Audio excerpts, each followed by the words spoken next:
কোটা সংস্কার আন্দোলনকে কেন্দ্র করে সহিংসতায় ঢাকায় হওয়া মামলায় গ্রেফতার ৩৬ এইচএসসি পরীক্ষার্থীকে সিএমএম কোর্টে নেওয়া হয়েছে। সেখানে তাদের জামিনের শুনানির কথা রয়েছে। ঢাকার সিএমএম কোর্টে রয়েছেন সহকর্মী সোহাগ আহমেদ, টেলিফোনে যুক্ত হচ্ছেন তিনি। সোহাগ, শিক্ষার্থীদের জামিন শুনানি শুরু হয়েছে কিনা আর সার্বিকভাবে সেখানকার অবস্থা কেমন দেখছেন? আমরা কিন্তু গণমাধ্যম কর্মীরা দুপুর থেকেই ঢাকা সিএমএম আদালতের চত্বরে রয়েছি। যে সমস্ত কোঠা আন্দোলনকে ঘিরে যে শিক্ষার্থীরা গ্রেপ্তার হয়েছে তার জামিন শুনানির বিষয় কথা রয়েছে। তো এখন পর্যন্ত কিন্তু জামিন শুনানো শুরু হয়নি। আমরা অপেক্ষা রয়েছি যে কিছুক্ষণের মধ্যে হয়তো জামিন শুনানি শুরু করবে আদালত।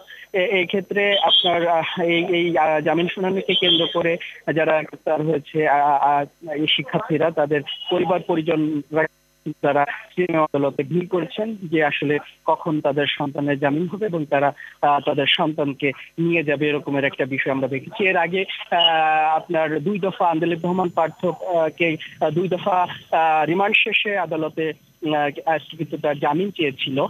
আদালত তার জামিন নামঞ্জুর করেছে। এই বিষয়ে কিন্তু পার্থর আইনজীবী গণমাধ্যমের সঙ্গে কথা বলেছে। তো আমরা অপেক্ষায় রয়েছি কখন জামিন শুনানো কার্যকর হয় এবং আমরা সেই শুনানির রায়ে কি আসে আমরা সেই অপেক্ষায় আছি।